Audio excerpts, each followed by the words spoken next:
Hi guys, morning routine பார்க்கலாம். Actually நான் வந்து பேசிக்லி காலையில் எழுந்தோடனே கொஞ்சம் பிரிஸ்காக தான் இருப்பேன். பட் ஆனால் அவ்வளோ பிரிஸ்காக இருக்க மாட்டேன். அதனால கொஞ்சம் பெட்லாம் சரி பற்றிட்டு கொஞ்சம் ஃப்ரெஷ்னஸ் வர்றதுக்காக எல்லாம் பண்ணிகிட்ருப்பேன். அப்புறமா வந்து சார்ஜ்லாம் ஃபோனு, அந்த ஏர்பாட்ஸ் நான் என்னென்ன யூஸ் பண்ணுறோம் அதெல்லாம் சார்ஜ் போட்டு வச்சுருவேன் காலையில்.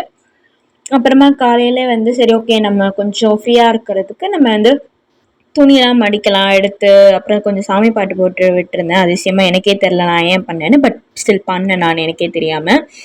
அதுக்கப்புறமா நான் வந்து அந்த சாமி பாட்டெலாம் உட்காந்துச்சு டிவியில் தான் போட்டேன் பேசிக்லி. அதை நான் ஃபோனில் போடல. அதுக்கப்புறம் துணியெல்லாம் மடித்து வச்சுட்டு எடுத்துகிட்டு வந்த துணியெல்லாம் ஒன்று ஒன்றா அடுக்கி வச்சுட்டு அப்புறம் குளிச்சுட்டு வந்துட்டேன். காலையில் குளிச்சுட்டு ஃப்ரெஷ்ஷாக இருக்கலான்னு. பிரேக்ஃபாஸ்ட் நான் அவ்வளோவா சாப்பிடல. பட் ஆனால் வந்து அதுக்கப்புறம் சாப்பிட்ற ஐடியா இல்லை. அப்புறம் வந்து கொடுத்தாங்க, அதனால் கொஞ்சம் சாப்பிட வேண்டியதாக இருந்துச்சு இட்லி. அதுக்கு முன்னாடி நான் வந்து மில்க் ஷேக்கு, அதுக்கப்புறம் கிரேப்ஸ் அப்பெல்லாம் சாப்பிட்டுட்டு இருந்தேன். அதுக்குள்ளே ஹால் டிக்கெட் வந்து வந்துருச்சு எனக்கு. ஸோ அது போய் பிரிண்ட் அவுட் எடுத்துகிட்டு வந்துடலாம். ஏன்னா 2 நாள் எக்ஸாம் இருக்குல்ல. ஸோ அதனால் எடுத்துகிட்டு வந்துடலாம் ஹால் டிக்கெட்டு. இல்லைனா அது வேறு ஒரு வேலையாக போய்கிட்டு இருக்கணும்னு சொல்லிட்டு நான் அதை எடுத்துகிட்டு வந்தேன் கைஸ். இது வந்து மார்னிங் vlog. ஈவினிங் vlog நம்ம வந்து நாளைக்கு பார்க்கலாம். Okay, bye bye.